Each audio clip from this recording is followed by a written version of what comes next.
பரிசுத்த நாமத்துக்கு ஸ்தோத்திரம். கர்த்தர் நல்லவர், அவர் என்றும் மாறாதவராயிருக்கிறார். அவர் உன்னதமானவராகிய கர்த்தரும் பயங்கரமானவரும் பூமி மீதெங்கும் மகத்துவமான ராஜாவுமாயிருக்கிறார். அந்த தேவனை நாங்கள் ஆராதிப்போம், பாடல்களை பாடி அவரை நாங்கள் துதித்து அவருடைய நாமத்தை நாங்கள் உயர்த்துவோம். நாங்கள் வேதத்திலிருந்து ஒரு பகுதியை நாங்கள் வாசிப்போம். 47ஆம் சங்கீதத்தை நாங்கள் யாவரும் சேர்ந்து நாங்கள் வாசிப்போம். சகல ஜனங்களே, கைகொட்டி தேவனுக்கு முன்பாக கம்பீர சத்தமாய் ஆர்ப்பரியுங்கள். உன்னதமானவராகிய கர்த்தர் பயங்கரமானவரும் பூமி மீதெங்கும் மகத்துவமான ராஜாவுமாய் இருக்கிறார். ஜனங்களை நமக்கு வசப்படுத்தி ஜாதிகளை நமக்கு பாதங்களுக்கு கீழ்ப்படுத்துவார். தமக்கு பிரியமான யாக்கோபின் சிறப்பான தேசத்தை நமக்கு சுதந்திரமாக தெரிந்தளிப்பார். தேவன் ஆர்ப்பரிப்போடும் கர்த்தர் எக்கால சத்தத்தோடும் உயர எழுந்தருளினார். தேவனை போற்றி பாடுங்கள், பாடுங்கள். நம்முடைய ராஜாவை போற்றி பாடுங்கள், பாடுங்கள். தேவன் பூமி அனைத்துக்கும் ராஜா, கருத்துடனே அவரை போற்றி பாடுங்கள். தேவன் ஜாதிகளின் மேல் அரசாளுகிறார். தேவன் தமது பரிசுத்த சிங்காசனத்தின் மேல் வீற்றிருக்கிறார். ஜனங்களின் பிரபுக்கள் ஆபிரகாமின் தேவனுடைய ஜனங்களாக சேர்க்கப்படுகிறார்கள். பூமியின் கேடகங்கள் தேவனுடையவைகள். அவர் மகா உன்னதமானவர். ஆமென். அவர் மகா உன்னதமான தேவனாயிருக்கிறார். அவர் அரசாளுகிற என்னுடைய தேவனாயிருக்கிறார். ஆராதனையை நாங்கள் முழுதுமாக ஒப்புக் கொடுத்து நாங்கள் ஜெபிப்போம். கர்த்தர் இந்த இடத்திலே கிரியை செய்யும்படியாக, அவர் இந்த இடத்திலே வல்லமையாக கிரியை செய்யும்படியாக நாங்கள் ஜெபிப்போம். பரிசுத்தமுள்ள நல்ல தெய்வமே, இந்த வேலைக்காக, இந்த நாளுக்காக நன்றி அப்பா. எங்களுக்கு ஒரு புதிய நாளை தந்தீங்க, அதுக்காக உமக்கு நன்றி ஆண்டவரே. இந்த இடத்திலே அப்பா உண்மை ஆராதிக்க நாங்கள் கூடி வந்திருக்கிறோம். கர்த்தர் எங்களை நடத்துங்க அப்பா. பாடல்கள், துதிகள், தேவ செய்திகள் எல்லாவற்றையும் அப்பா உடைய கரத்தில் ஒப்புவிக்கிறோம். கர்த்தர் அப்பா எங்களுக்கு முன்னின்று எல்லா காரியங்களையும் நேர்த்தியாக நடத்தி தரும்படியாக ஜெபிக்கிறோம் அப்பா. உங்களுடைய வல்லமையினாலும் உங்களுடைய பிரசன்னத்தினாலும் எங்களை இடை கட்டிக் கொள்ளும்படியாக ஜெபிக்கிறோம் ஆண்டவரே. உடைய வார்த்தையினால் எங்களை நிரப்புங்களப்பா. நீர் எங்களை போஷிக்கும்படியாக நாங்கள் ஜெபிக்கிறோம். இயேசுவின் நாமத்திலே ஜெபிக்கிறோம் நல்ல பிதாவே, ஆமென். நன்றி ஆண்டவரே. தொடர்ந்து நம்முடைய கரங்களை உயர்த்தி நாங்கள் ஜெபிப்போம். நாங்கள் பாடல்களை பாடி ஆண்டவரை நாங்கள் துதிப்போம். அவர் செய்த நன்மைகளை எண்ணி நாங்கள் துதிப்போம். அப்பா உமக்கு நன்றி ஆண்டவரே. இந்த இடத்திலே நாங்கள் உண்மை பாடி துதிக்க, உண்மை ஆராதிக்க, உங்களுடைய வசனங்களை கேட்க ஆண்டவரே நாங்கள் கூடி வந்திருக்கிறோம் அப்பா. கர்த்தர் நீங்கள் செய்த நன்மைகளுக்காக நன்றி ஆண்டவரே. நீர் ஆண்டவரே எங்களை தேற்றி அரவணைத்து ஆண்டவரே, எங்களை ஆண்டவரே தாயின் ஆண்டவரை வயிற்றிலிருந்து உருவாகும் முதலே எங்களை ஆண்டவரே நீர் தெரிந்து கொண்ட தேவனாய் இருக்கிறீங்கப்பா. அப்பா நீங்கள் எங்களை காத்து நடத்துகிற தேவனாய் இருக்கிறீங்கள் ஆண்டவரே. உமக்கு நன்றி, உமக்கு நன்றி அப்பா. பிதாவே உமக்கு நன்றி ஆண்டவரே. அப்பா உம்முடைய அன்பு பெரியது ஆண்டவரே. நீர் பெரியவராய் இருக்கிறீங்கள் ஆண்டவரே. அதற்காக உமக்கு நன்றி ஆண்டவரே. நன்றி அப்பா, நன்றி ஆண்டவரே. ஹல்லேலூயா, ஹல்லேலூயா. ஆனந்தமே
ஆண்டவரே. எங்களை ஆண்டவரை எல்லா காரியங்களிலும் ஆண்டவரை மீட்டு கொண்ட எங்களுடைய தேவனப்பா.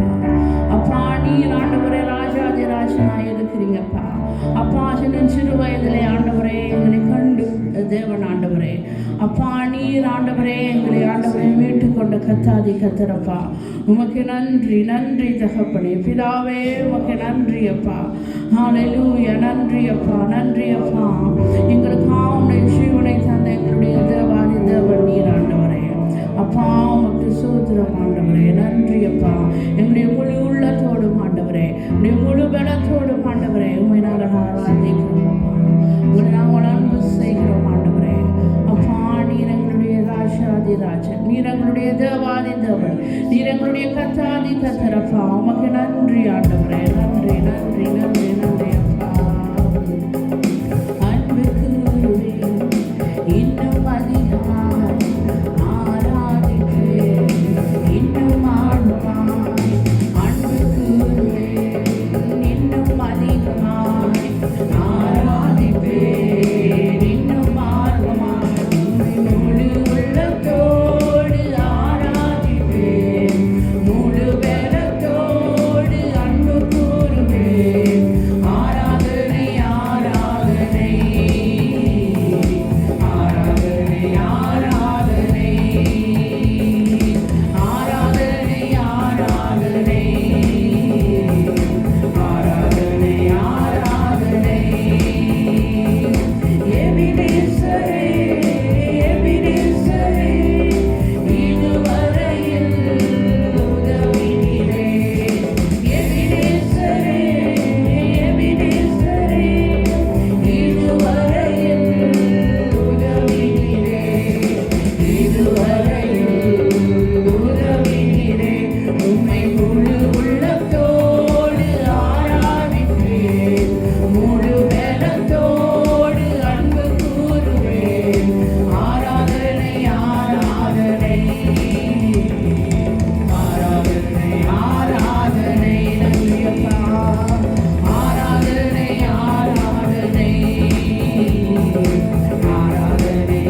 அப்பா உம்மை நாங்கள் ஆர்ப்பரிக்கிறோம் ஐயா.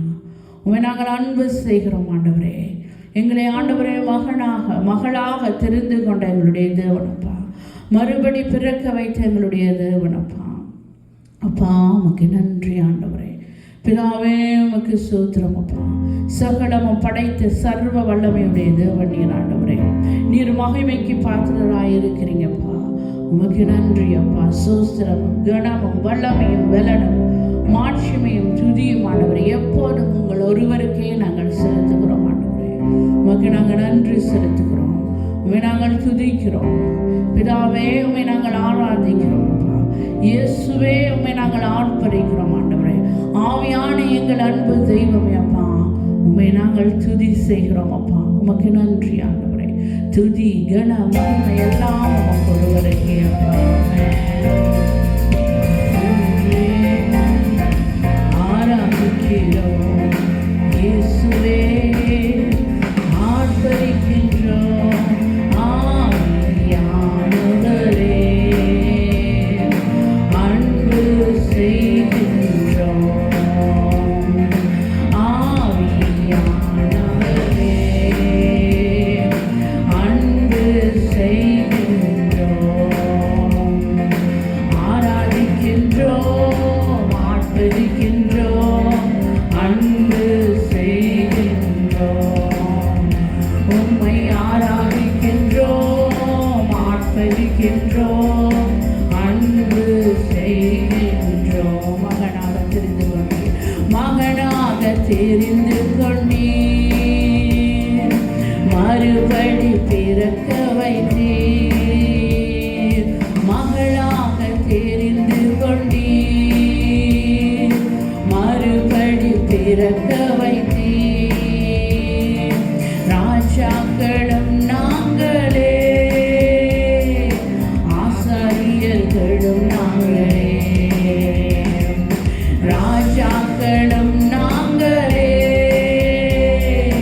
ஆசாரியர்களும் நாங்களே, ஆராதிக்கின்றோம், ஆர்ப்பரிக்கின்றோம், அன்பு செய்கின்றோம். உம்மை ஆராதிக்கின்றோம், ஆர்ப்பரிக்கின்றோம், அன்பு செய்கின்றோம். சகலமும் படைத்தவரே, சர்வ வல்லவரே, சகலமும் படைத்தவரே, சர்வ வல்லவரே, மகிமைக்கு பாத்திரரே, மங்காத பிரகாசமே, மகிமைக்கு பாத்திரரே, மங்காத பிரகாசமே. உம்மை ஆராதிக்கின்றோம், ஆர்ப்பரிக்கின்றோம், அன்பு செய்கின்றோம். உம்மை ஆராதிக்கின்றோம், ஆர்ப்பரிக்கின்றோம், அன்பு செய்கின்றோம். சுஸ்திரமும் கனமும் வல்லமையும் பலனும், சுஸ்திரமும் கனமும் வல்லமையும் பலனும், மாட்சிமையும் துதியும் எப்போதும் உண்டாகட்டும். மாட்சிமையும் துதியும் எப்போதும் உண்டாகட்டும். உம்மை ஆராதிக்கின்றோம், ஆர்ப்பரிக்கின்றோம், அன்பு செய்கின்றோம். உம்மை ஆராதிக்கின்றோம், ஆர்ப்பரிக்கின்றோம், அன்பு செய்கின்றோம். பரிசுத்தர் பரிசுத்தரே, பரலோக ராஜாவே, பரிசுத்தர் பரிசுத்தரே, பரலோக ராஜாவே, எப்போதும் இருப்ப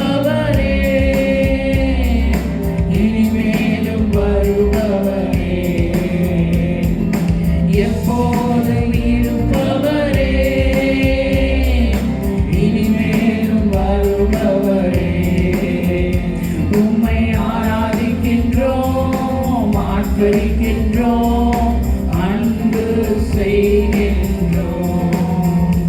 உம்மை ஆராதிக்கின்றோம், ஆர்ப்பரிக்கின்றோம், அன்பு செய்கின்றோம்.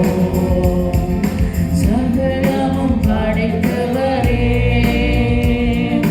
சர்வ வல்லவரே,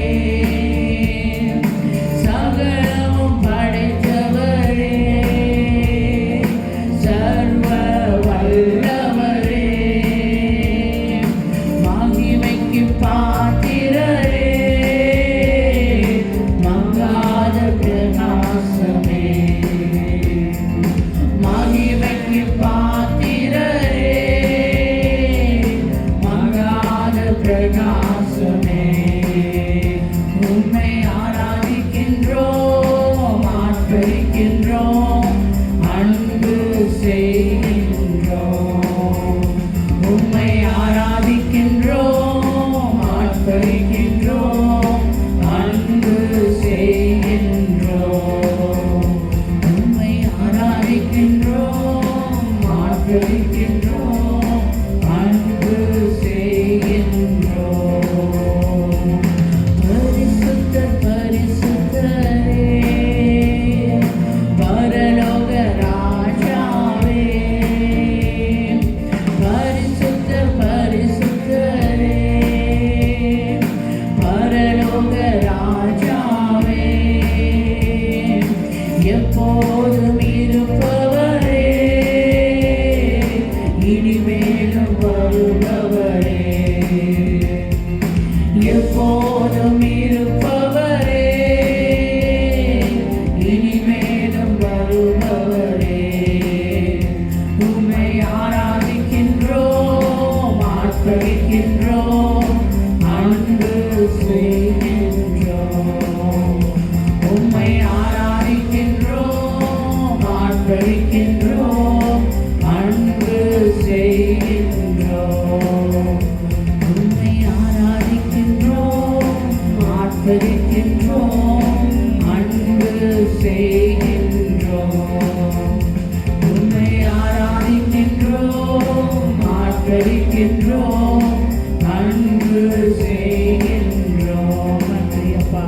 பரிசுத்த பரிசுத்த நீர் ஆண்டவரே, எங்களுடைய பரலோக ராஜா ஆண்டவரே, நீர் எப்போதும் இருப்பவர் ஆண்டவரே, இனிமேலும் ஆண்டவரே வருகிறது. உமக்கு நன்றி ஆண்டவரே, நீர் பரிசுத்தராயிருக்கிறீங்கப்பா. நீர் ஆண்டவரே எங்களை ஆண்டவரே தெரிந்து கொண்ட தேவன் ஆண்டவரே, சகலமும் படைத்த சர்வ வல்லமையுடைய தேவன் நீர் ஆண்டவரே. உமக்கு நன்றி நன்றி நன்றி அப்பா. உமக்கு ஸ்தோத்திரம் ஆண்டவரே. பிதாவே உமக்கு ஸ்தோத்திரம் அப்பா. உம்மை நாங்கள் துதிக்கிறோம் ஆண்டவரே, உம்மை நாங்கள் துதித்துக் கொண்டே இருக்கிறோம் ஆண்டவரே. ஒன்றாக கூடிய ஆண்டவரே உம்முடைய நாமத்தை நாங்கள் உயர்த்துகிறோம் ஆண்டவரே. அப்பா உம்முடைய நாமத்தை உயர்த்துகிற இடத்துல ஆண்டவரே நீர் வாசம் செய்கிற எங்களுடைய தேவன் நீர் ஆண்டவரே. உமக்கு நன்றி, உமக்கு நன்றி ஆண்டவரே. ஹல்லேலூயா ஹல்லேலூயா. பிதாவே உமக்கு ஸ்தோத்திரம் அப்பா. உம்மை போல ஆண்டவர் ஒரு தெய்வம் இல்லை ஆண்டவரே. சர்வ சிருஷ்டிகர் நீர் ஆண்டவரே. நன்றி அப்பா. ஹல்லேலூயா. பரலோகமே உம்மை துதிப்பதால் கர்த்தாவே அங்கே வாழ்கிறீர். உம் ஆலயத்தில் உம்மை துதிக்கிறோம். கர்த்தாவே எழுந்தருளும். பரலோகமே உம்மை துதிப்பதால் கர்த்தாவே அங்கே வாழ்கிறீர். உம் ஆலயத்தில் உம்மை துதிக்கிறோம்.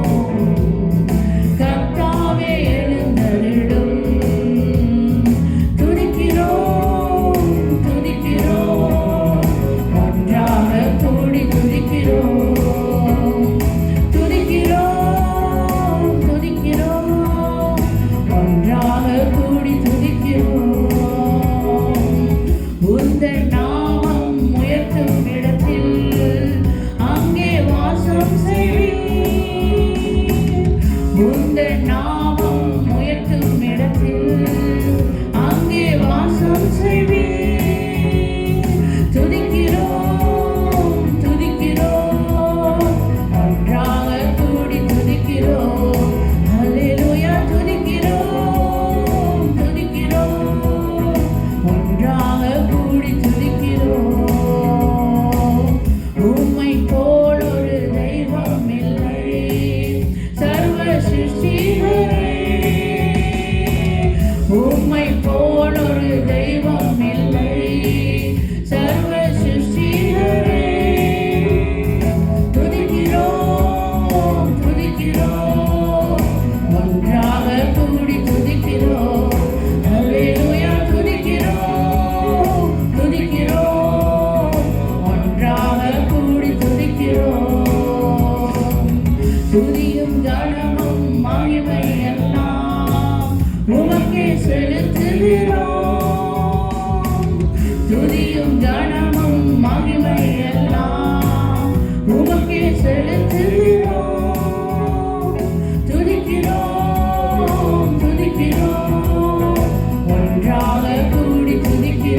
துதிக்கிறோம் துதிக்கிறோம் ஒன்றாக கூடி துதிக்கிறோம் அல்லேலூயா துதிக்கிறோம் துதிக்கிறோம் ஒன்றாக கூடி துதிக்கிறோம் உந்தன் நாமம் உயர்த்தும் இடத்தில் அங்கே வாசம் செய்வீர்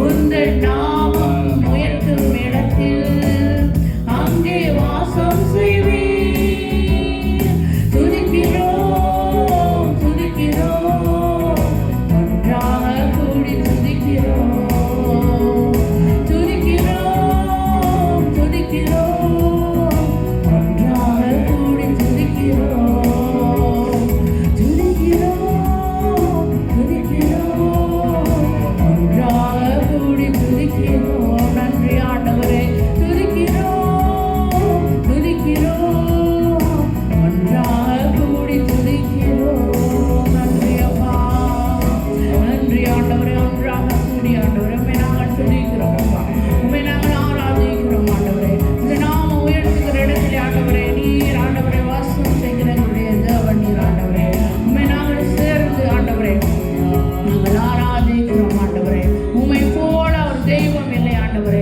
நீர் சர்வ சிருஷ்டிகர் ஆண்டவரே நீர் எங்களுடைய தேவனப்பா நீர் எங்களை தாங்கி நடத்துகிற எங்களுடைய தேவனாய் இருக்கிறீங்கப்பா உமக்கு சோத்திரம் சோத்திரம் சோத்திரம் அப்பா நன்றி ஆண்டவரே நன்றி அப்பா பிதாவே உமக்கு சோத்திரம் அப்பா துதிக்கிறோம் துதிக்கிறோம் ஒன்றாக கூடி துதிக்கிறோம் அல்லேலூயா துதிக்கிறோம் துதிக்கிறோம் ஒன்றாக கூடி துதிக்கிறோம் பரலோகமே உம்மை துதிப்பதால்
தகப்பனே. ஹalleluya ஹalleluya. கர்த்தாவே உங்களுக்கு நன்றி செலுத்துகிறோம், நன்றியோடு துதிக்கிறோம். நீர் எங்கள் மத்தியிலே அசைவாடுகிறதுக்காய் உங்களுக்கு நன்றி செலுத்துகிறோம் அப்பா. எங்கள் மத்தியிலே நீர் உலாவி கொண்டிருக்கிறதுக்காய் உங்களுக்கு நன்றி செலுத்துகிறோம். நீர் பெரிய காரியங்களை, அற்புதங்களையும் அதிசயங்களையும் செய்கிறதுக்காய் உங்களுக்கு நன்றி செலுத்துகிறோம் அப்பா. நாங்கள் கேட்கிறதுக்கும் வேண்டிக் கொள்கிறதுக்கும் அதிகமாகவே நீர் செய்கிறதுக்காய் உங்களுக்கு நன்றி செலுத்துகிறோம் அப்பா. இந்த நாள் வரைக்கும் அப்பா நீர் எங்களை பாதுகாத்து வந்தீர். தயவாய் நீர் எங்களை தாங்கிக் கொண்டீரப்பா. கர்த்தாவே, கடந்த 5 மாதம் நீர் எங்களோடு கூட இருந்து நடத்தினீரே, உங்களுக்கு நன்றி செலுத்துகிறோம். இந்த 5 மாதம் நீர் எங்களோடு கூட இருந்து பாதுகாத்தீரே, உங்களுக்கு நன்றி செலுத்துகிறோம். இந்த மாதத்தின் கடைசி நாளிலே உங்களுடைய சமூகத்தில் வந்து நிற்கிறோம் அப்பா. இந்த நாளிலும் உங்களுடைய பிரசன்னம் எங்கள் மத்தியிலே கடந்து வந்திருக்கிறதுக்காய் உங்களுக்கு நன்றி செலுத்துகிறோம். எந்த ஒரு குறைவும் இல்லாதபடி, எந்த ஒரு கர்த்தாவே நஷ்டங்கள் ஏற்படாதபடி, கர்த்தாவே எந்த ஒரு பிரச்சனைகள், சோதனைகள் கண்ணிகளிலே விழுந்து விடாதபடி உம்முடைய கரமைகளை தாங்கி கொண்டதுக்காக நன்றி செலுத்துகிறோம். இந்த ஸ்தலத்திலே உம்முடைய ஆராதனைகளை நடந்தபடியாய் நீர் ஆண்டவரே வழிகளை திறந்து, வாசல்களை திறந்து இதுவரை நடத்தி கொண்டு வருகிற தெய்வமே, உங்களுக்கு நன்றி செலுத்துகிறோம் அப்பா.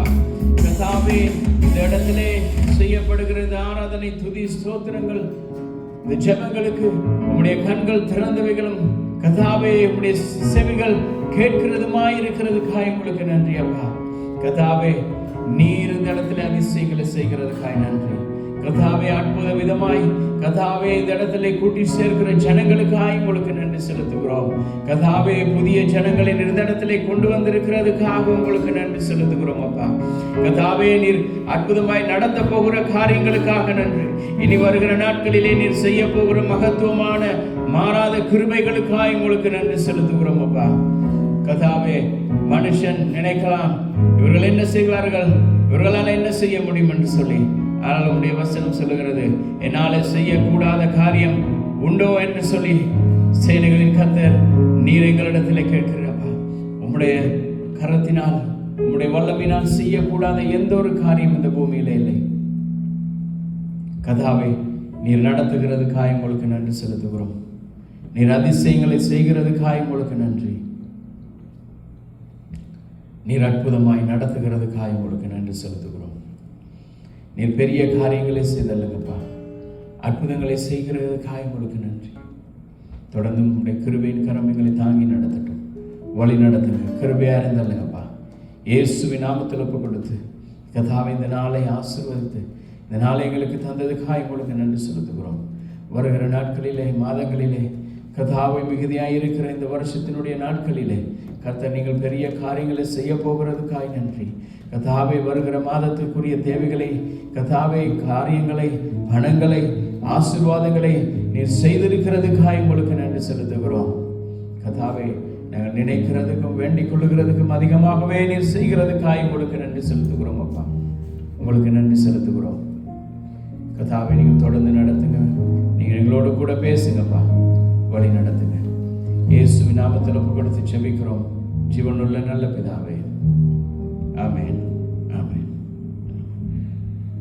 எல்லாருமே கூட இடங்களை நாங்கள் அமர்ந்து கொள்வோம். கர்த்தர் நல்லவர், அவருடைய கிருபை என்றும் உள்ளது, அவருடைய கிருபை மாறாதது, அவருடைய உண்மை தலைமுறை தலைமுறை தோறும் உள்ளது.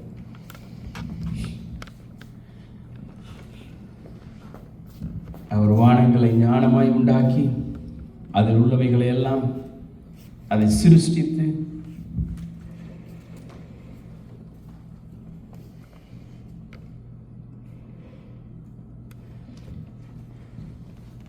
ஒவ்வொரு நட்சத்திரங்களையும் அவர் பேர் சொல்லி அழைக்கிறார்.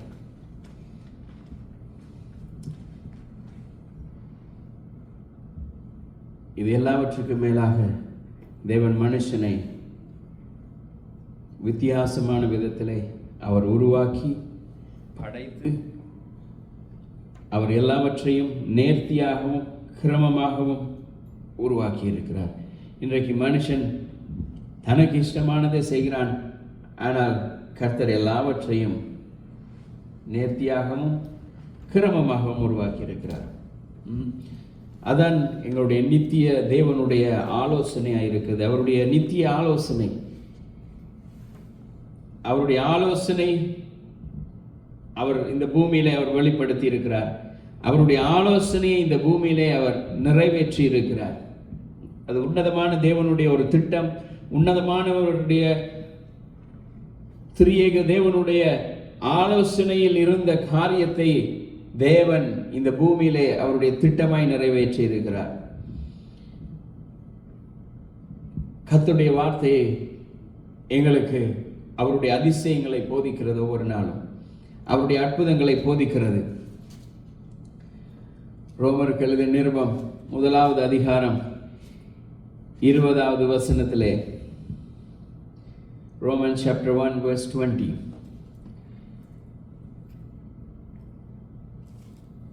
எப்படி என்றால், காணப்படாதவைகளாகிய அவருடைய நித்திய வல்லமை தேவத்துவம் என்பவைகள் உண்டாக்கப்பட்டிருக்கிறபடியினாலே உலகம் உண்டானது முதற்கொண்டு தெளிவாய் காணப்படும். ஆதலால் அவர்கள் போக்கு சொல்ல இடமில்லை. பவுல் அழகாக இந்த இடத்திலே ரோமருக்கு எழுதும் பொழுது அழகாக சொல்லுகிறான், தேவனுடைய படைப்புகள், தேவனுடைய செயல்கள், அவருடைய வல்லமை, அவருடைய அனாதி திட்டம், தேவன் இந்த உலகத்தை உருவாக்கும் முதல் தோன்றும் முன்னமே அவர் திட்டம் வைத்திருந்தார். அந்த திட்டத்தை அவர் நிறைவேற்றினார், படைத்தார், உருவாக்கினார். உருவாக்கி எங்களுடைய கண்களால் அதை காணும்படியாக செய்து அவர் அதை நித்தியமாய் வைத்திருக்கிறார். எங்களுடைய கண்கள் காணும்படியாக செய்திருக்கிறார். தேவனுடைய செயலுக்கு எதிராய் பேசுகிறதுக்கு போக்கு இல்லை என்று சொல்லி அப்போஸ்தலனாகிய பவுல் சொல்லுகிறான். அந்த இடத்துல தெளிவாக சொல்றான், அவருடைய வல்லமை, அவருடைய மகத்துவம், அவருடைய நித்திய தீர்மானம், நித்திய யோசனையிலே அவர் வைத்திருந்ததான அந்த தீர்மானத்தை இந்த பூமியிலே நிறைவேற்றினார். எப்படி நிறைவேற்றினார் என்கிறதான் இன்றைய நாளில் நாங்கள் பார்க்க போகிறோம். தேவன் இந்த பூமியை உருவாக்கினார், மனுஷனை படைத்தார், இந்த பூமியில் இருக்கிற சகலவற்றையும் உருவாக்கினார். ஆனால் மனித நிமித்தமாய் இந்த பூமி வீழ்ச்சி அடைந்தது. அதே எந்த மனுஷனால் இந்த பூமி வீழ்ச்சி அடைந்ததோ, தேவன் தம்முடைய குமாரனை அனுப்பி மனிதனாய் இந்த உலகத்துக்கு வந்து அந்த மனிதர் மூலமாய், தேவ மனுஷன் மூலமாய், தேவனுடைய குமாரன் மூலமாய் அந்த வீழ்ச்சியில் இருந்து ஒரு மீட்பை கொடுத்தார். இந்த உலகத்திலே எத்தனையோ கண்டுபிடிப்புகள் இருக்கிறது. ஆனால் அந்த கண்டுபிடிப்புகளுக்கு உருவாகின ஒரு விதம், படைக்கப்பட்ட ஒரு விதம் இருக்கிறது. அதுக்கு ஒரு காரணம் இருக்கிறது. ஒரு கட்டிடத்தை கட்டுவானா இருந்தால் அந்த கட்டிடம் உருவானதுக்கு யார் உருவாக்கினது, கட்டிடத்தை உருவாக்கினவர் யார் என்று அந்த இடத்துல ஒரு பெயர் வருகிறது. ஒரு மனுஷன் ஒரு புதிய கண்டுபிடிப்பை கண்டுபிடிக்கிறான். அந்த கண்டுபிடிப்பு யாரால் வந்தது என்று சொல்லி அதுக்கு பின்பதாக ஒரு பெயர் வருகிறது. ஒரு விமானத்தை உருவாக்கினான், அந்த விமானத்தை உண்டு பண்ணியது, அதை கண்டுபிடித்தது யார் என்கிறது இன்று வரைக்கும் அந்த பெயர் சொல்லப்படுகிறது. கம்ப்யூட்டரை கண்டுபிடிக்கிறான், கண்டுபிடித்தவனுடைய பெயர் யாரால் கண்டுபிடிக்கப்பட்டது, யாரால் உருவாக்கப்பட்டது, படைக்கப்பட்டது என்ற அந்த பெயர் இருக்கிறது. அப்படியா இருந்தால் நான் வாழுகிற இந்த உலகம், இந்த அண்ட சராசரங்களும் எப்படியோ ஒரு விதத்தில் உருவாகி இருக்க வேண்டும். தானாக உருவாகி, எதுவுமே தானாக இந்த பூமியில உருவாகவில்லை. எந்த ஒரு காரியமும் தானாய் உருவெடுக்கவில்லை. மனுஷனும் தானாக உருவாகவில்லை. இன்னைக்கு விஞ்ஞானம் சொல்லலாம், மனுஷன் குரங்குல இருந்து வந்தான். ஆனால் அந்த குரங்கையும் ஒருவர் உருவாக்கி இருக்க வேண்டும். மனுஷன் குரங்கிலிருந்து வந்தால் இன்றைக்கு அவனுடைய குணாதிசயங்களும் அந்த குரங்கை போல தாவி கொண்டுதான் இருக்கிறது. ஆனால் தேவனால் மனுஷன் உருவாக்கப்பட்டால், தேவனால் உருவாக்கப்பட்ட மனுஷனுடைய வாழ்க்கை அது தேவனுடைய சாயலை பிரதிபலிக்கிறது. இந்த பூமியில இருக்கிற எல்லாவற்றுக்கும் ஒரு காரணகர்த்தா இருப்பாரா இருந்தால் இந்த பூமியை உருவாக்கி இந்த பூமியிலே வாழுகிற மனுஷனையும் உருவாக்கின ஒரு தேவன் காரணகர்த்தா அதுக்கு இருக்க வேண்டும். இது எல்லாம் ஒரு தெய்வீக திட்டத்தின்படி உருவாக்கப்பட்டது. இது எல்லாமே ஒரு தேவனுடைய ஒரு நித்திய தீர்மானமாக இருந்தது. அவருடைய என்ன சொல்றது, இஸ் an eternal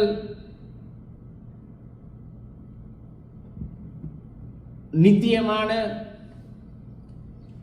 அவருடைய தீர்மானம், அவருடைய யோசனை. தேவன் பிதா, குமாரன், பரிசுத்த ஆவியானவர் மூவருமாய் இணைந்து அவர்கள் தீட்டிய ஒரு திட்டம், தீர்மானம், உருவாக்கிய தீர்மானம், கவுன்சிலிங், அதுதான் இந்த பூமியில் அவர்கள் நிறைவேற்றினது. சங்கீதம் 33:11 சொல்லுகிறது, Psalms 33:11, கர்த்தருடைய ஆலோசனை என்றைக்குமே நிலைத்து நிற்கும். அவருடைய ஆலோசனை நிலை நிற்கத்தக்கது. மனுஷனுடைய ஆலோசனை, மனுஷனுடைய யோசனை, மனுஷனுடைய திட்டங்கள், தீர்மானங்கள், இன்றைக்கு ஒரு தீர்மானத்தை எடுப்பான், அதை மாத்திடுவான். இன்றைக்கு ஒரு தீர்மானத்தை எடுப்பான், நாளைக்கு அதை மாற்றி வேறொரு தீர்மானத்தை கொண்டு வரான். ஆனால் தேவன் ஒரு காரியத்தை தீர்மானித்தாராயிருந்தால் அது நிரந்தரமாயிருக்கும், நித்தியமாயிருக்கிறது. அதான் எபேசியருக்கு எழுதும் பொழுது அப்போஸ்தலனாகிய பவுல் சொல்லுகிறான், 1வது அதிகாரம் 4வது வசனத்திலே, தேவன் இந்த உலகத்தினுடைய தோற்றத்துக்கு முன்பதாகவே, இந்த உலகம் உருவாக்கப்படுகிறதுக்கு முன்பதாகவே தேவன் எங்களை தெரிந்து கொண்டார். எப்படி தெரிந்து கொண்டார்? நாங்கள்லாம் உருவாக்கப்படலை. ஆனாலும் பவுல் சொல்லுகிறான், அவனுடைய அறிவு எவ்வளவாய் சிந்திக்கிறது பாருங்க. மனுஷனை தேவன் இந்த உலகத்தை உருவாக்க முன்பதாகவே எங்களை எல்லாரையும் அறிந்து வைத்திருந்தார். இதுதான் அவருடைய அனாதி திட்டம், அவருடைய நித்திய திட்டம்.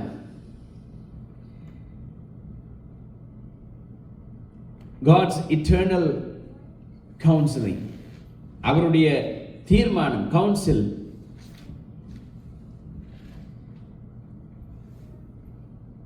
அவர் என்ன சொல்றது, ஒரு மனுஷனை இந்த பூமியில தேவன் உருவாக்கினது ஒரு ஆக்சிடென்டா உருவாக்கவில்லை. ஏதோ ஒரு விபத்து அதிசயமாய் திடீரென்று உருவாக்கப்படவில்லை.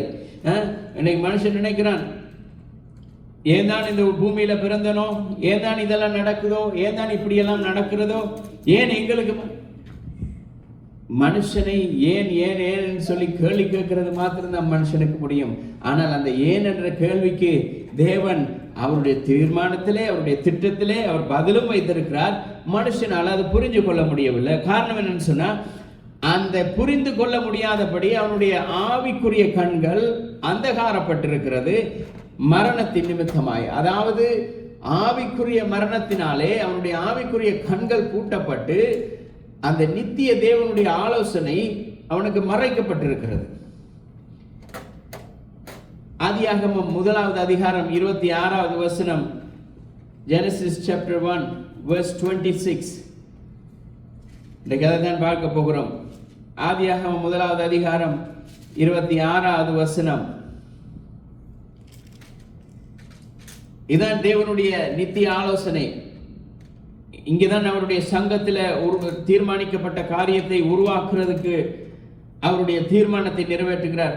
உன்னதமான தேவனுடைய தீர்மானத்தை முதல்ல வேதாகமத்தில் அவருடைய ஆலோசனை, அவருடைய திட்டம், அவர்கள் பிதா, குமாரன், பரிசுத்த ஆவி 3 பேரும் சேர்ந்து எடுக்கிற ஒரு கவுன்சில். அந்த கவுன்சில்ல நடக்கிற திட்டத்தை இங்கேதான் முதலாவது அவர்கள் என்ன செய்கிறார்கள், தேவன் தெளிவு வெளியே காட்டுகிறார். அவருடைய அந்த கவுன்சில்ல எடுக்கப்பட்ட தீர்மானத்தை இங்கதான் தெரிவிக்கிறார்கள். என்ன தீர்மானம்? பின்பு தேவன் நமது சாயலாகவும் நமது ரூபத்தின் படியையும் மனுஷனை உண்டாக்குவோமாக. இந்த வசனம் ஒரு குழப்பமான ஒரு காரியத்தை கொண்டு வரும். பின்பு தேவன் நமது சாயலாகவும் நமது ரூபத்தின் படியையும் மனுஷனை உண்டாக்குவோமாக. அவர் சொல்றார், நமது, எனது சாயலாக சொல்லி தேவன் சொல்லவில்லை. அவர் சொல்றார் நமது சாயலாக. அதாவது தேவன் எப்பொழுதும் அன்பாகவே இருக்கிறார். இதுதான் தேவனுடைய குணாதிசயம். கர்த்தராகிய இயேசு கிறிஸ்து இந்த பூமியில வந்த பொழுது மனுஷனுடைய பாவங்களை மன்னித்து மீட்பை அளிக்கும்படியாக இந்த பூமியிலே மனுஷனை உருவாக்குகிறதுக்கு அவருடைய வார்த்தையாய் அவர் இந்த பூமி மனுஷனுடைய வாழ்க்கையில ஒரு காரியத்தை உருவாக்குகிறவர் இயேசு கிறிஸ்துவாய் இருக்கிறார். ஏன்னா அவர் தான் இந்த பூமியை உருவாக்கினார். தேவனுடைய திட்டத்தின்படி, பிதாவினுடைய திட்டத்தின்படி கர்த்தராகிய இயேசு கிறிஸ்து வார்த்தையாக இந்த பூமியையும் மனுஷனையும் இதில் உள்ள எல்லாவற்றையும் உருவாக்கினார். உருவாக்கி அவருடைய வார்த்தையை நிறைவேற்றினார். இப்ப நாங்க நினைக்கலாம் அவர் அப்ப உருவாக்கினார் இயேசு கிறிஸ்து. ஆனால் இன்றைக்கும் எங்களுடைய வாழ்க்கையில ஒரு புது காரியம், ஏதோ ஒரு திட்டங்கள், தீர்மானங்கள் நிறைவேற வேண்டுமாயிருந்தால் அதை உருவாக்குகிறவர் அதே வார்த்தையான எங்களுடைய தேவன்.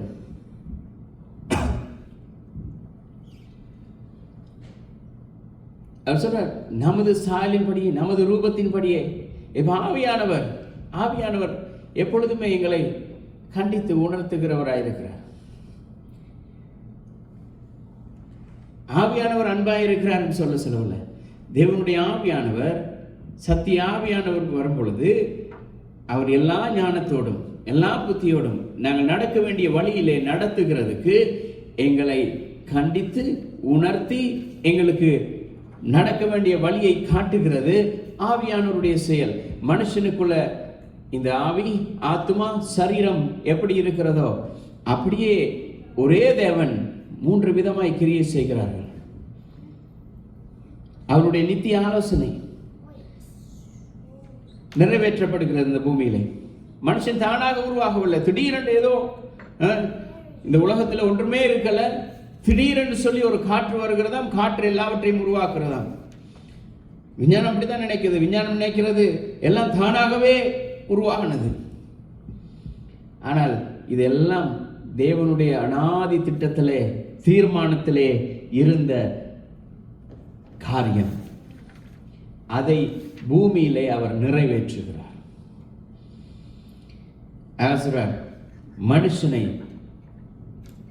மனுஷனை நம்முடைய சாயலாகவும் நம்முடைய ரூபத்தின்படியேயும் உருவாக்குவோம். தேவனுக்குள்ள இருக்கிறதான அந்த சுபாவம், தேவனுக்குள்ள இருக்கிற அன்பு, தேவனுடைய கிரியைகள், தேவன் விரும்புகிற காரியங்கள் மனுஷனுக்குள்ளும் நடக்க வேண்டும் என்று சொல்லிதான் மனுஷனை தேவன் உருவாக்குகிறார். இந்த வசனத்திலே முதல் முறை, இதுதான் முதல் முறை வேதத்திலே, பரிசுத்த வேதாகமம் ஆதியாகமத்திலிருந்து வெளிப்படுத்தல் வரைக்கும் முதலாவது தேவனுடைய உள்ளார்ந்த ஆலோசனை திட்டத்தை அவர் சொல்லுகிற முதல் இடம் இந்த இடத்துல தான். அவர் உலகத்துக்கே தெளிவுபடுத்துகிறார், இதுதான் என்னுடைய திட்டம்.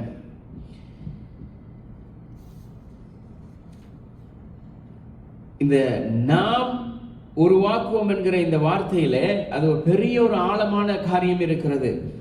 பெரிய ஒரு ஆழமான இந்த வார்த்தையினுடைய வல்லமை எப்படின்னு சொன்னா, இந்த திரியேக தேவனுடைய திட்டத்தை எப்படி கிரியை செய்கிறார்கள், நடப்பிக்கிறார்கள் என்கிறது காட்டுகிறது.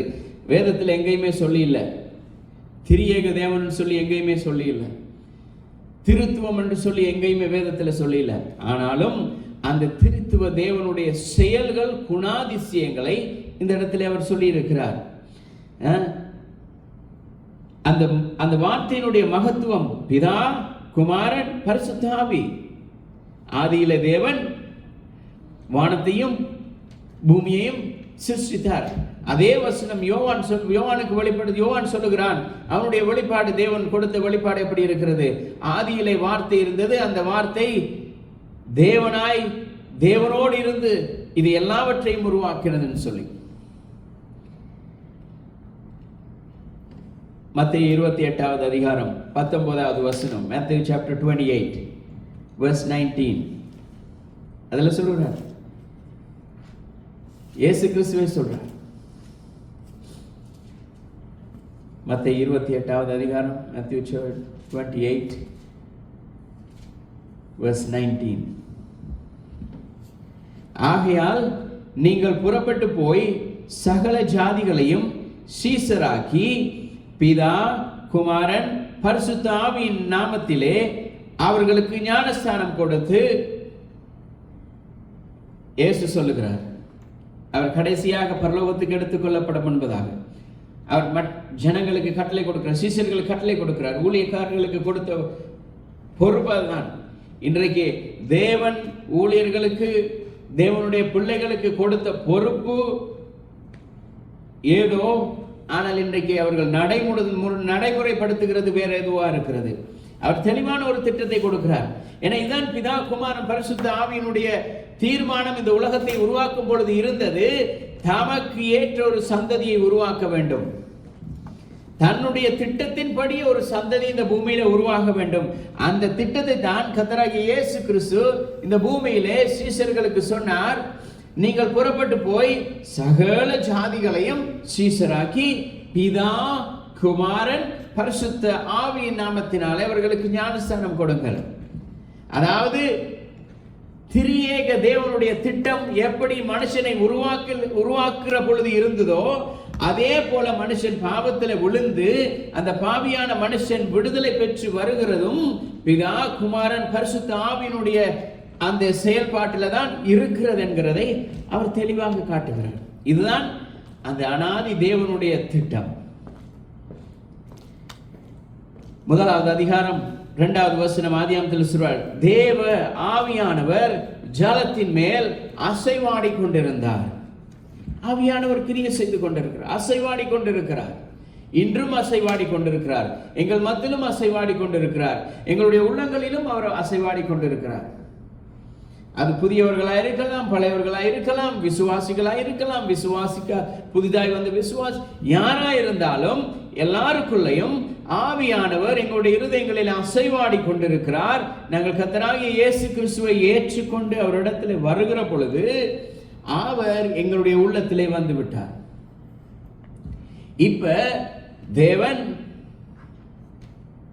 குமாரனாகிய இயேசு கிறிஸ்துவினுடைய செயல்பாடுகள், ஆவியானவருடைய அசைவாடுதல் மனுஷனுக்குள்ள பூரணமாய் வருகிறது. ஆனா இன்னைக்கு விஞ்ஞானம், அறிவியல் எப்படி தெரியுமா இருக்குது? அறிவியலை சொல்லுது. அதாவது விஞ்ஞானம் நிரூபிக்கிறது மனுஷன் ஒரு விபத்து அல்ல, மனுஷன் ஒரு ஆக்சிடென்டா உருவாகவில்லை. அவனுக்குள்ள இருக்கிறதான அந்த டிஎன்ஏ, அவனுக்குள்ள இருக்கிறதான அந்த அணுக்கள் எல்லாம் அதிசய விதமாய் உருவாக்கப்பட்டிருக்கிறது. மனுஷனுடைய என்ன சொல்ற, இந்த ஹியூமன் பாடிக்குள்ள ஒவ்வொரு செல்களிலும் டிஎன்ஏ இருக்கிறது. ஒவ்வொரு செல்லுகளுக்குள்ளும் டிஎன்ஏ ஓடுகிறது. ஒவ்வொரு டிஎன்ஏலையும் கிட்டத்தட்ட 3 பில்லியன் இன்ஃபர்மேஷன். ஒவ்வொரு டிஎன்ஏக்குள்ளும் 3 மில்லியன் தகவல் குறியீடுகள் உள்ளன. இன்ஃபர்மேஷன். இந்த மனுஷன் கண்டுபிடிக்கிற கணனியில இருக்கிற தகவல் தொழில்நுட்பத்தை விட தேவன் உருவாக்கின இந்த மனுஷனுடைய அந்த டிஎன்ஏல 3 பில்லியன் தகவல் தொழில்நுட்பம் கிரியை செய்து கொண்டிருக்கிறது. இது ஒரு புத்தகம் அல்ல, புத்தகத்திலேயும் ஒரு குறிப்பிட்டதான் இருக்கும், ஒரு நூலகமும் அல்ல. அதாவது ஒரு லைப்ரரி. மனுஷனுடைய இந்த டிஎன்ஏ ஒரு புக்கும் அல்ல, ஒரு லைப்ரரியும் அல்ல. அது சொல்லுகிறார்கள், விஞ்ஞானம் சொல்லுகிறது, மனுஷனுடைய அந்த டிஎன்ஏ, அந்த தொழில்நுட்பம் கிட்டத்தட்ட அநேக லைப்ரரிகளை கொண்டதாக இருக்கிறது. ஒரு லைப்ரரியில் உள்ள புத்தகம் இல்லை, பல லைப்ரரிகளில் உள்ள புத்தகங்களுடைய எண்ணிக்கை அதுக்குள்ள இருக்கிறது. அப்ப அந்த ஒரு டிஎன்ஏக்குள்ள 3 பில்லியன் தகவல் குறியீடுகள் இருக்குமாயிருந்தால், எங்களுடைய சரீரத்தில் இருக்கிற ஒவ்வொரு செல்லும் எத்தனை இன்ஃபர்மேஷன்களை வச்சிருக்கிறது. ஆனால் இன்றைக்கு மனுஷன் கண்டுபிடிக்கிறது, ஏஐக்குள்ள மனுஷன் ஒரு தகவலை கொடுத்தால் தான் அது சொல்லும். ஆனால் மனுஷனால் உருவாக்கப்பட்ட இந்த மனுஷனுடைய இந்த சரீரத்தில் ஒவ்வொரு சரீரத்தில் இருக்கிற ஒவ்வொரு ஒரு செல்லுக்குள்ள எத்தனை டிஎன்ஏ, அந்த டிஎன்ஏக்குள்ள எத்தனை இன்ஃபர்மேஷன்கள் இருக்கிறது. இப்போ இதெல்லாம் தானா உருவானதா? குரங்குல இந்த விஷயம் இல்லை, குரங்குக்குள்ள இந்த காரியம் இல்லை, மற்ற காரியங்களுக்குள்ள, மிருகங்களுக்குள்ள, பறவைகளுக்குள்ள இல்ல, மனுஷனுக்குள்ள தான் இருக்கிறது. மனுஷனை தேவன் பிரமிக்கத்தக்க அதிசயமாய் உருவாக்கி இருக்கிறார். ஆகவேதான் சங்கீதம் 139வது சங்கீதம் 14வது வசனம், Psalms 139 verse 14 says, அவர் சொல்கிறார், நான் பிரமிக்கத்தக்க அதிசயமாய் உண்டாக்கப்பட்டு உருவாக்கப்பட்டிருக்கிறேன். நான் பிரமிக்கத்தக்க அதிசயமாய் உண்டாக்கப்பட்டபடியால் உம்மை துதிப்பேன். உமது கிரியைகள் அதிசயமானவைகள் என்பதை என் ஆத்துமாவுக்கு தெரியும். என்னை உருவாக்கின தேவன் யார், எப்படி என்னை உருவாக்கினார், என்னுடைய சரீரத்தில் எப்படியான காரியங்கள், என்னுடைய வாழ்க்கையை ஆண்டவர் எப்படி உருவாக்கினார் என்பதை இந்த மனுஷனுக்கு தெரியும், என்னுடைய ஆத்மாவுக்கு தெரியும்.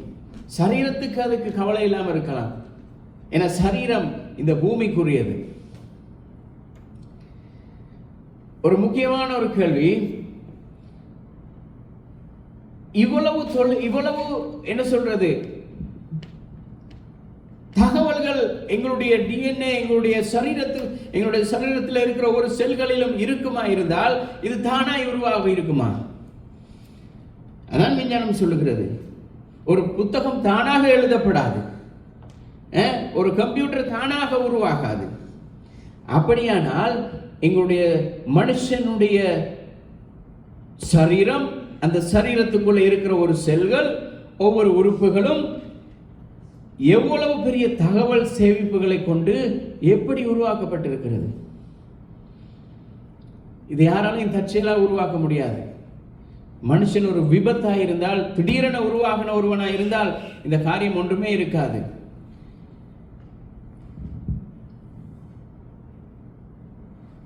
இன்னைக்கு மனுஷனுடைய அறிவு பெருக்க பெருக்க பெருக்க அவன் நினைக்கிறான் இது எல்லாம் விஞ்ஞானத்தினால், தொழில்நுட்பத்தினால் எல்லாவற்றையும் செய்யலாம்னு சொல்லி. ஆனால் வேதம் தெளிவாக சொல்கிறது, இது எல்லாமே தேவனுடைய திட்டத்தில் இருந்த, அவருடைய தீர்மானத்தில் இருந்த ஒரு செயல். அவன் சங்கீதக்காரன் வேதத்திலே சங்கீதக்காரன் எவ்வளவு தேவனுடைய ஆழங்களை தெரிந்து வைத்திருந்தான். தேவன் எப்படிப்பட்டவர், தேவன் மனுஷனை எப்படி உருவாக்கி இருக்கிறார், இந்த மனுஷனுடைய பெருமதி, மனுஷனுடைய இந்த செயல்கள், கர்த்தருடைய வல்லமை எப்படியாய் செயல்படுகிறது என்பதை அவன் புரிந்து வைச்சிருந்தான். ஒரு மனுஷனுடைய ஒரு மூளையினுடைய அதிசயம் நான் நினைக்கிறோம். How big the brain? How big the brain? How big the brain? Yeah. You know how the brain created? The brain is not something else. It's a fact. Brain just the fact. ஆனால் அந்த ஃபேக்டுக்குள்ள எங்களுடைய 2 கைகளை இறுக்கி பொத்தினால் எவ்வளவு பெருசா இருக்குமோ அவ்வளவுதான் எங்களுடைய இந்த பெரிய மண்டைக்குள்ள இருக்கிறது. இந்த பெரிய தலைக்குள்ள 2 கொழுப்பு கட்டி இருந்து கொண்டு எவ்வளவு பெரிய செயல்களை உருவாக்குறது. சொல்றார்கள், மனுஷனுடைய மூளையில சுமார் 86 பில்லியன் நரம்பணுக்கள் உள்ளது. இந்த கொழுப்புக்குள்ள, இந்த கொழுப்பு கட்டிக்குள்ள 86 பில்லியன் நரம்பணுக்கள் இருக்கிறது. இதெல்லாம் ஒரு சாதாரண மனுஷனால, சாதாரண எவ்வளவு பெரிய ஒரு கம்ப்யூட்டரோ எந்த ஒரு பொருளாக இருக்கலாம், எதை உருவாக்குறதா இருந்தாலும் ஒரு சின்ன ஒரு பாக்ஸுக்குள்ள எத்தனை பில்லியன் வயரை தான் வைக்க முடியும், எத்தனை பில்லியன், எத்தனை கடுகு விதையை தான், கடுகு விதையை விட சின்ன வயரை தான் போட முடியும். ஆனால் மனுஷனுடைய அந்த மூளைக்குள்ள 86 பில்லியன் நரம்பணுக்கள் ஓடுகிறது. அந்த ஒவ்வொரு நரம்பணுவும் எங்களுடைய சரீரத்தை, எங்களுடைய மனுஷனுடைய வாழ்க்கையை, சிந்தனையை, செயல்களை, அவனுடைய யோசனை, அவனுடைய எல்லாவற்றையும் அதுதான் நடத்தி கொண்டிருக்கிறது. விஞ்ஞானம் சொல்லுகிறது, இது மனுஷன் சொல்லவில்லை, இது சாதாரண தேவனுடைய வார்த்தையிலே, அவருடைய அனாதி திட்டத்திலே எழுதப்பட்ட இந்த தீர்மானம். இப்ப விஞ்ஞானம் சொல்லுகிறது, அந்த 86 பில்லியன் நரம்பணுக்களும் இந்த பூமியில இருக்கிற, இந்த பிரபஞ்சத்தில் இருக்கிறதான இந்த நட்சத்திரங்கள், தேவனால் படைக்கப்பட்ட நட்சத்திரங்களை, அதான் தேவன் சொன்னார், ஆபிரகாமை கூப்பிட்டு சொன்னார், உன்னால் வெளியே வா, உன்னால் இந்த வானத்தில் இருக்கிற நட்சத்திரங்களை எல்லாம் எண்ண முடியுமான்னு சொல்லி கேட்டார். முடியாது. அப்ப அதை உருவாக்கின தேவனுக்கு தெரியும் எத்தனை நட்சத்திரங்கள் எந்த வழியிலே, எந்த திசையிலே, எப்படி ஓடுகிறதுன்னு சொல்லி. எப்ப பிரகாசிக்கணும், எப்ப பிரகாசிக்க கூடாது என்பதை அவர் தான் தீர்மானிக்கிறார். ஆனால் விஞ்ஞானம் சொல்லுகிறது, இன்னைக்கு அந்த 86 பில்லியன் இந்த செல்களும் அவருடைய அந்த செல்களுடைய இணைப்புகள், கனெக்ஷன், எப்படி மனுஷன் இங்கிருந்து அங்க, நான் இங்கிருந்து அங்க போகணும், அங்கிருந்து இங்க போகணும், நான் இதை செய்யணும், அதை செய்யணும், அப்படி நடக்கணும், இப்படி நடக்கணும் என்று அவனுடைய வாழ்நாள் முழுக்க அவன் செய்கிற, அவனுடைய சிந்திக்கிற காரியங்களுக்கு எப்படி அது கிராஸ் போய் கொண்டிருக்கிறதோ, எப்படி இணைக்கப்பட்டதோ, அது இந்த பூமியில், இந்த பிரபஞ்சத்திலே தேவன் உருவாக்கின நட்சத்திரங்களுக்கும் அதிகமாக இருக்கிறது சொல்லி சொல்லுகிறார்கள். இது விஞ்ஞானம் சொல்லுகிறது. விஞ்ஞானம் சொல்லுகிறது அந்த இணைப்புகள் இந்த பூமியில் உள்ள நட்சத்திரங்களுக்கெல்லாம் அதிகமாக இருக்கிறது. அப்ப விஞ்ஞானத்தால முடியாது, ஆனால் தேவனால் முடியும். தேவனுக்கு தெரியும் எந்த செல்லுல எந்த காரியம், எந்த இன்ஃபர்மேஷன் ஓடுகிறதுன்னு சொல்லி. எரேமியா 10வது அதிகாரம் 12வது வசனத்தில் அவர் சொல்கிறார், அவர் தமது ஞானத்தினால் பூமியை உண்டாக்கினார். மனுஷன் ஞானத்தினால் அல்ல, அவர் தமது ஞானத்தினாலே இந்த பூமியை உருவாக்கினார், இந்த பூமியில் உள்ள சகலவற்றையும் உண்டாக்கினார். அவருடைய ஞானம் எவ்வளவு பெரிய ஞானமாக இருந்திருக்கணும். அதான் யோவான் 1வது அதிகாரம் 1-3 சொல்லுகிறார், சொல்லப்படுகிறது, எல்லாம் அவராலே உண்டாக்கப்பட்டது.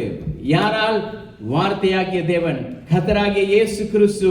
அந்த வார்த்தையினாலே, தேவ ஞானத்தினால் இந்த பூமியில் உள்ள சகலவற்றையும் உருவாக்கி இருக்கிறார்.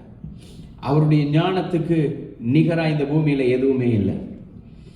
கொலோசியர் 1வது அதிகாரம் 16வது வசனம், Colossians chapter 1 verse 16 says, சகலமும் அவராலேயும் அவருக்கென்றும் சிருஷ்டிக்கப்பட்டிருக்கிறது. ஒரு மனுஷன் ஒரு காரியத்தை கண்டுபிடிக்கிறான், அதை கண்டுபிடிக்கிறவன் மற்றவர் பேர் வாங்க வேண்டும் என்று அவர் கண்டுபிடிக்கவில்லை, தமக்கு அது பிரயோஜனமாய் உண்டாகும்படியாதான் அவன் கண்டுபிடிக்கிறான். இதன் மூலமாய் இன்றைக்கு மனுஷன் புதிய புதிய கிருமிகளை, காரியங்களை, வாதைகளை கண்டுபிடிக்கிறான். அதனால் அவனுக்கு லாபம் இல்லாமல் இல்ல, அவனுடைய சுய லாபத்துக்காக தான் அதை கண்டுபிடிக்கிறான். தேவன் இந்த பூமியிலே பூமியை உருவாக்கி, மனுஷனை உருவாக்கி, அந்த மனுஷனுக்கு தேவையான சகலவற்றையும் கொடுத்தது தமக்கு ஒரு பரிசுத்த ஒரு சந்ததி உருவாக வேண்டும் என்று. தேவன் தமக்காகவே இந்த மனுஷனை படைத்தார்.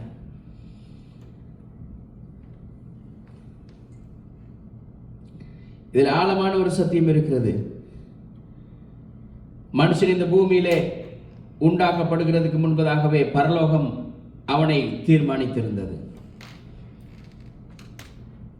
தேவன் எங்கள் ஒவ்வொருவரையும் உருவாக்க முன்பதாகவே எங்கள் ஒவ்வொருவரையும் அறிந்து வைத்திருந்தார். இந்த பூமியிலே மனுஷன் உருவாக்கப்பட முன்பதாகவே தேவன் அவருடைய தீர்மானத்திலே மனுஷனுடைய எண்ணங்களை, தீர்மானங்களை வைத்திருந்தார்.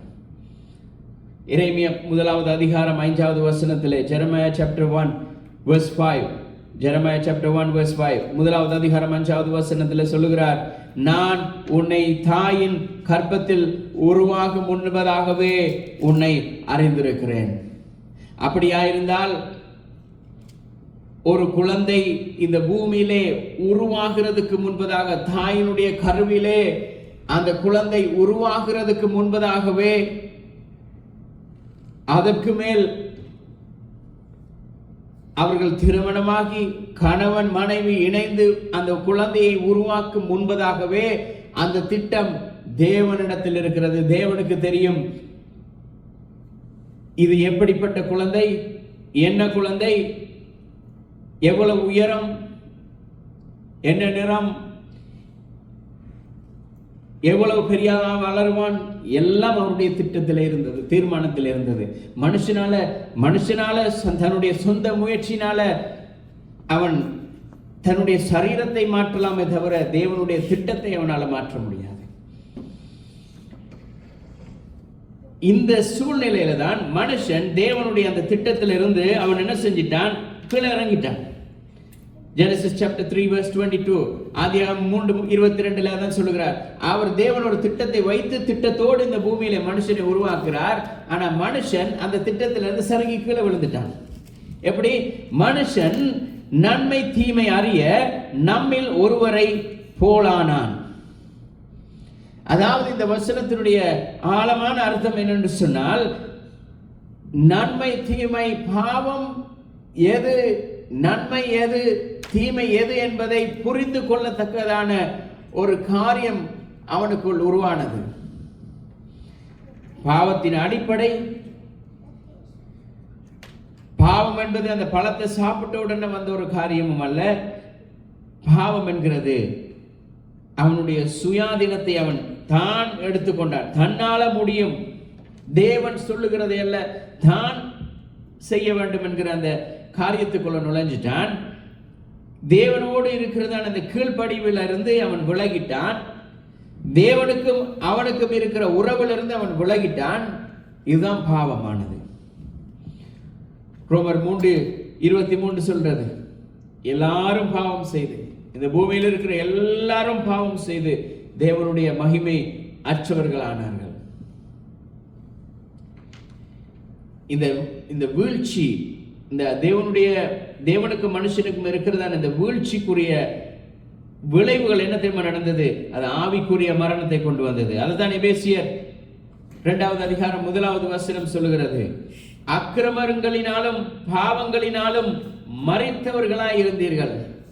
பவுலுக்கு தேவன் கொடுத்த ஞானம், அக்கிரமங்களினாலும் பாவங்களினாலும் மரித்தவர்களாய் இருந்தீர்கள், தேவன் உயிர்ப்பித்தார்.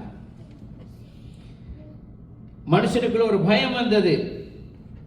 3:10 நான் பயந்துட்டேன், பயந்து ஒளித்துக் கொண்டேன் என்று சொல்லுகிறான். பயம் உருவாகினது, வெட்கம் வந்தது, அவமானம் வந்தது. அதான் சொல்றார்கள், அவர்கள் நான் நிர்வாணி என்று சொல்லி ஒளித்துக் கொண்டேன் என்று சொல்லுகிறார். ஆண்டவர் கேட்கிறார், உனக்கு நிர்வாணி என்று சொல்லி உனக்கு சொன்னது யார்? வெட்கம் என்கிற அந்த காரியம் தலைக்குனி உருவானது. தேவனை விட்டு கீழே போனதுக்கு பிறகு, அதுக்கு பிறகு சாபம் வருகிறது. இந்த சாபம் இது ஆவிக்குரிய கண்களினால் நாங்கள் பார்க்கிற பொழுது மனுஷனுக்கு நடக்கிற காரியங்கள். ஆனால் அறிவியல் விஞ்ஞானத்து ரீதியா போகிற பொழுது மனுஷனுக்கு என்ன வருகிறது தெரியுமா? போர்கள் வருகிறது, யுத்தங்கள் வருகிறது, நோய்கள் வருகிறது, கொள்ளை நோய்கள் வருகிறது, பொறாமைகள், போட்டி, வைராக்கியம், குரோதங்கள், வன்முறைகள், இப்படிப்பட்ட காரியங்கள் உருவாகிறது. இது அறிவியல் சொல்லுகிறது. ஆவிக்குரிய விஷயத்துல ஆவிக்குரிய விதமாய் தேவனோடு இருக்கிற ஆவிக்குரிய மரணம் உருவாகி, பயம் உருவாகி, அந்த பயத்தின் நிமித்தமாய் வெட்கம், தலைக்குனிவு உண்டாகிறது. அந்த தலைக்குனிவு சாபத்தை கொண்டு வருகிறது.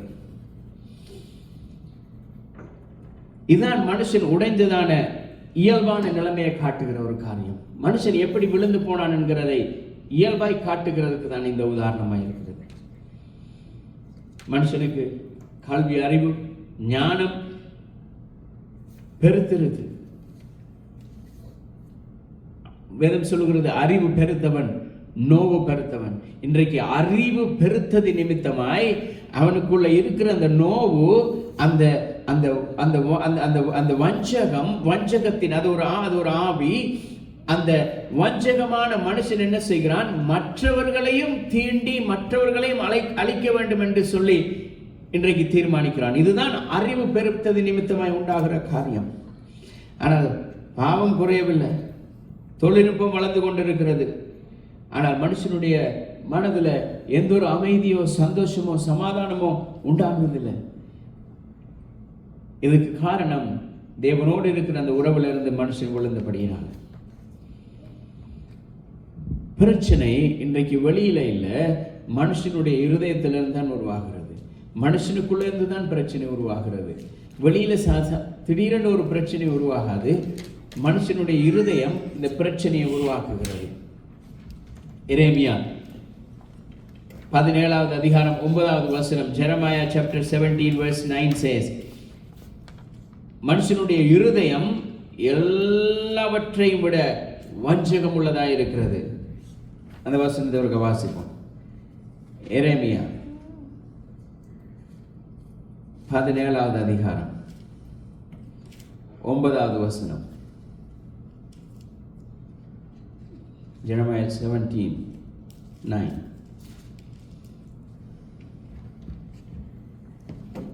எல்லாவற்றை பார்க்கிலும் இருதயமே திருக்குள்ளதும் மகா கேடுள்ளதுமாயிருக்கிறது, அதை அறியத்தக்கவன் யார்? தேவனுடைய வசனம் சொல்கிறது, இந்த பூமியில இருக்கிற எல்லாவற்றையும் விட மனுஷனுடைய இருதயம் தான் திருக்குள்ளதும் கேடுள்ளதுமாயிருக்கிறது. காரணம், அவன் தேவனுடைய சமூகத்தில் தேவனை விட்டு, தேவன் என்ன திட்டத்துக்காய் மனுஷனை உருவாக்கினாரோ அந்த அனாதி திட்டத்திலிருந்து விழுந்ததின் விளைவாக தான் இந்த நிலைமை உருவாக்கி இருக்கிறது. ஆனால் மனுஷன் விழுந்துட்டான். தேவனுடைய அந்த அளவற்ற இந்த ஞானம், அவருடைய திட்டம் மாறவே மாறல. அவர் போட்ட திட்டமாயிருக்கிறது, தீர்க்கமாயிருக்கிறது. ஏசாயா 40வது அதிகாரம் 13-14 சொல்லுகிறார். ஏசாயா 40:13, Isaiah chapter 40 verse 13 and 14. 40வது அதிகாரம், கர்த்தருடைய ஆவியை அளவிட்டு அவருக்கு ஆலோசனைக்காரனாயிருந்து அவருக்கு போதித்தவன் யார்?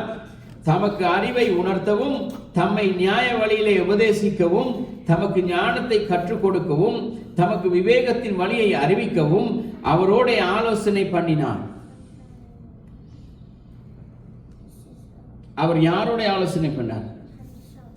எந்த மனுஷனோட ஆலோசனை பண்ணி, எனக்கு ஞானத்தை கொஞ்சம் தா, நான் இந்த உலகத்தை நடத்த வேண்டும், இந்த சுழல்கிற இந்த பூமி இருக்குதே, இந்த பூமி சுழன்று கொண்டிருக்குதானே, இந்த சுழல்கிற பூமியை சரியான திசையில சரியான டிகிரியில ஆங்கிள் சுத்துறதுக்கு எனக்கு ஞானத்தை சொல்லி தேவன் யாரிடத்துல கேட்டார்?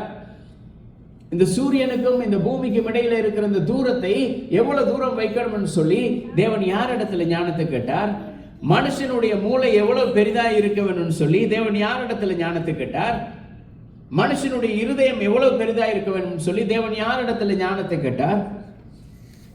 அவருக்கு புத்தி சொல்லுகிறதுக்கு, ஆலோசனை சொல்லுகிறதுக்கு மனுஷன் ஏமாத்துறான். ஆனால் இன்றைக்கு தேவனுடைய பிள்ளைகள், உலகத்தார் இல்ல, தேவனுடைய பிள்ளைகள் தேவனுக்கே அவர்கள் கற்றுக் கொடுக்கத்தக்க விதமாய் அறிவு பெருத்தவர்கள் ஆனார்கள்.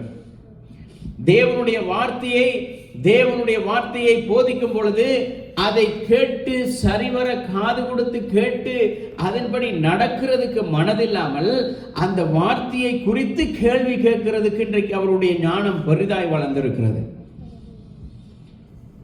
யோபு சொல்கிறான் 38வது அதிகாரம் 4வது வசனத்திலே, Job 38 verse 4, நான் பூமியை அஸ்திவாரப்படுத்துகையில் நீ எங்கே இருந்தாய்? தேவன் கேட்கிறார், நான் இந்த பூமியை உருவாக்கின பொழுது நீ எங்கே இருந்தாய்? இந்த பூமிக்கு நான் அத்திவாரம் போட்ட பொழுது தேவன் தம்முடைய சாயலாகவும் தமது ரூபத்தின் படியையும் மனுஷனை உருவாக்குவோம் என்று சொல்லி நான் திட்டம் போட்ட பொழுது நீ எங்கே இருந்தாய் என்று சொல்லி தேவன் கேட்கிறார். இது எந்த மனுஷனுக்கும் பதில் இல்லை. தேவன் நாங்க பிறக்கிறதுக்கு முன்பதாகவே அவர் தீர்மானித்திருந்தார். அவர் கேட்கிறார், நாங்கள் இப்ப கேட்கிறோம், ஆண்டவரே ஏன் இந்த பூமியில ஆண்டவர் கேட்கிறார், நீ எப்ப இந்த பூமியில பிறந்தன்னு உனக்கு தெரியுமா? எப்ப உருவாக்கப்பட்டன்னு உனக்கு தெரியுமான்னு சொல்லி கேட்கிறார். The difference between God between God and man. The mankind need advice, but God gives advice. The mankind learn, but God knows everything. The mankind change his mind every single minute, every second. They change their mind. But God's thoughts are eternal. அவருடைய சிந்தனை, அவருடைய செயல்கள், அவருடைய எண்ணங்கள் அது நித்தியமானவைகள். அவருடைய தீர்மானம் தான் இந்த பூமியை உருவாக்கி இன்றும் ஓடிக்கொண்டிருக்கிறது. அவர் நினைத்தால் இந்த பூமியை ஒரு நிமிஷத்தில், ஒரு செகண்ட்ல இல்லாமல் ஆக்க முடியும். அவருடைய திட்டம் அதல்ல. என்ன திட்டம் வச்சிருக்கிறாரோ அந்த திட்டம் மாத்திரம்தான் நடக்கும். மனுஷனுடைய சரீரத்திலும், மனுஷனுடைய எண்ணத்திலும், மனுஷனுடைய வாழ்க்கையிலும் அவர் எதை திட்டம் வைத்திருக்கிறாரோ அது மாத்திரம்தான் நடக்கும். அதுக்கு மாறாக நடக்கிறதெல்லாம் மனுஷன் தானாகவே வருவித்துக் கொள்வது. தேவனால் உண்டானதல்ல, அது மனுஷனால் தானாவே தனக்காக வெட்டுகிற குழியை அல்ல, தேவன் வெட்டுகிறதல்ல. இன்றைக்கு மனுஷன் தேவனை விட்டு தூரம் போயிட்டு தேவனையும் ஊழியர்களையும் தேவனுடைய பிள்ளைகளையும் குறை சொல்லிக் கொண்டே இருப்பார்கள். ஆனால் அன்னதமா நடக்கும். அவருடைய அழிவு எப்படி தெரியுமா இருக்கும்? கீழே கீழே கீழே கீழே கீழே கீழே போவார்கள். எல்லாம் கடைசியாக வித்து அழித்து ஒன்றுமில்லாமல் போயிடுவார்கள். அவர்கள் நினைக்கிறார்கள் இவர்களுக்கு ஒன்றுமே இல்லையே. ஆனால் இவர்கள் ஆனால் கொஞ்சத்தில் நாங்கள் உண்மையாக இருக்கிற பொழுது தேவன் அநேகத்தில் ஆசீர்வாதமாக வைப்பார். கொடுக்கிற கொஞ்சத்திலையும் உண்மை இல்லாதனால தான் இருக்கிறதும் எடுத்து உள்ளவன் யாருக்கு கொடுக்கப்படுமா?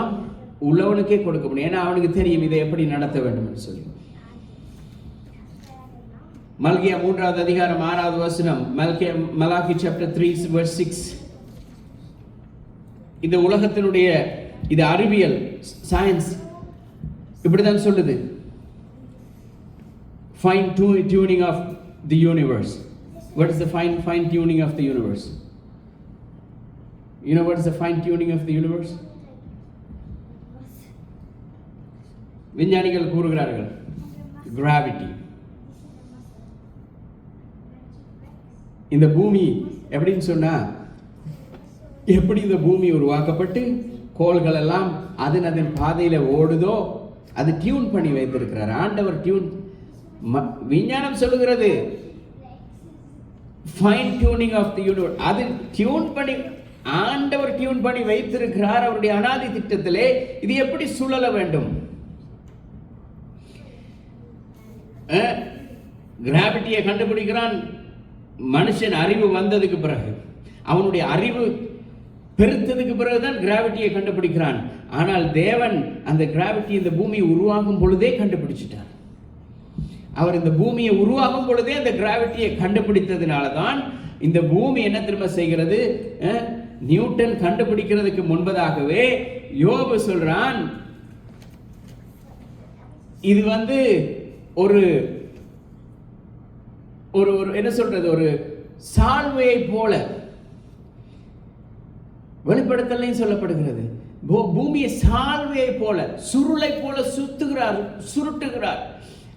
மனுஷன் அதை லேட்டா தான் கண்டுபிடிக்கிறான். அவனுடைய அறிவு பாருங்க, தனக்கு பேர் எடுத்துக்கொள்றான், தான் தான் கண்டுபிடிச்சேன். இந்த பூமி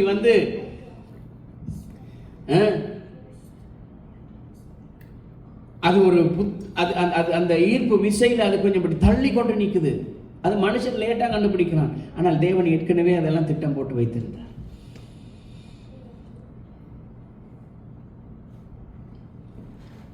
ஆனால் விஞ்ஞானமே சொல்லுது இதுல ஒரு சிறிதளவு ஒரு துளி மாறினால் கூட ஒரு உயிர் இந்த பூமியில உருவாக முடியாது. இந்த தேவன் உருவாக்கின இந்த அண்ட சராசரங்களிலும் இதுல ஒரு துளி மாறி இருந்தாலும், ஒரு பாயிண்ட் மாறி இருந்தாலுமே ஒரு மனுஷன் இந்த பூமியில உருவாகவும் முடியாது, உயிர் வாழவும் முடியாது. அப்ப தேவன் எல்லாவற்றையும் எப்படி ஒரு துல்லியமாய் ஒரு தீர்மானத்தோடு திட்டமாய் உருவாக்கி இருக்கிறார். அவருடைய திட்டத்துக்கு மனுஷன் கிட்ட நிற்க முடியுமா? அவருக்கு ஆலோசனை சொல்ல மனுஷன் ஏமாத்திரம்.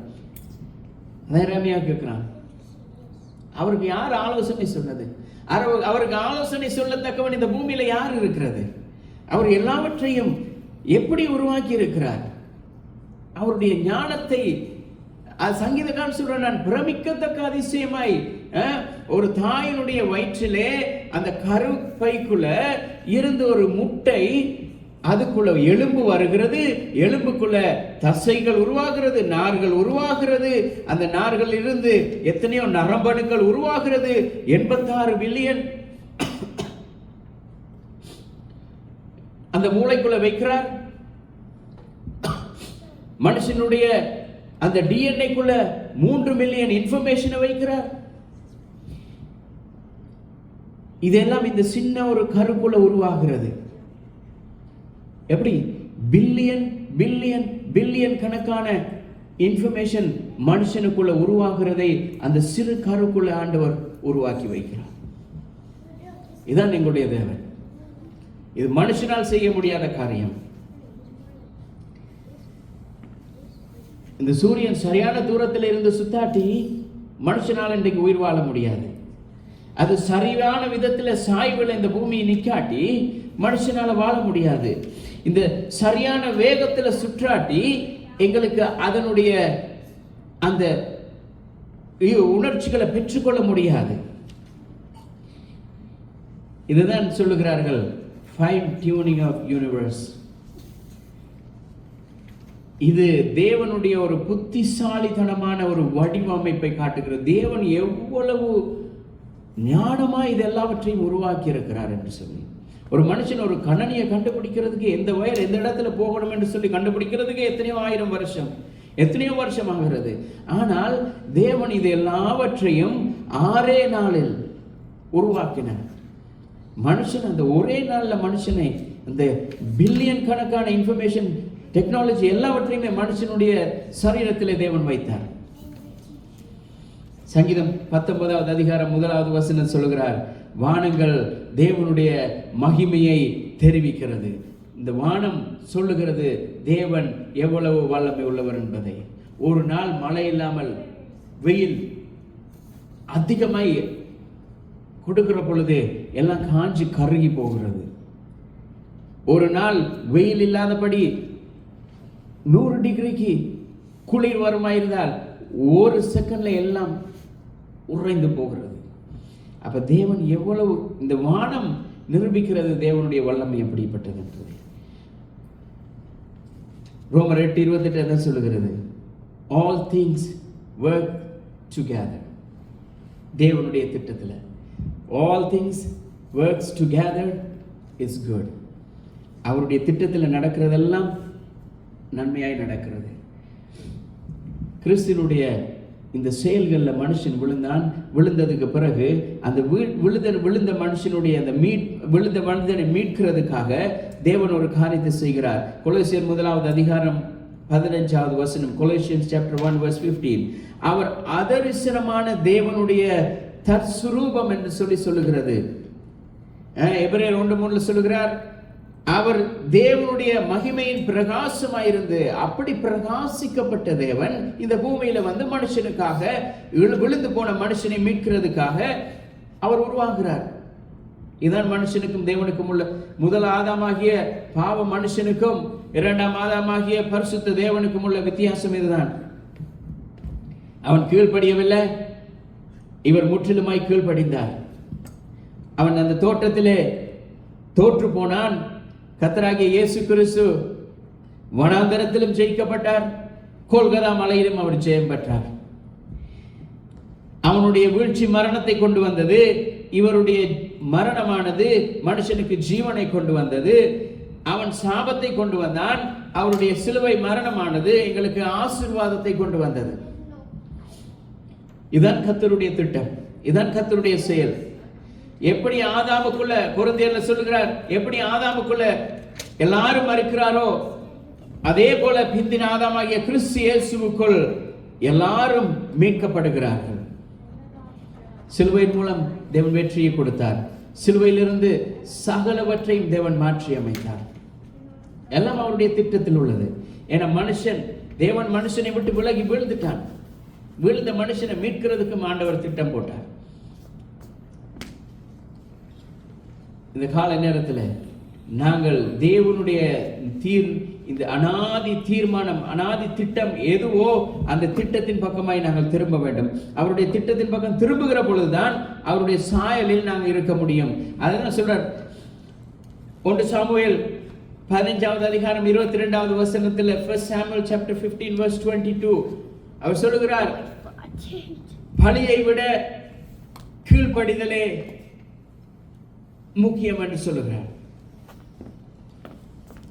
Obedience is important than the sacrifice.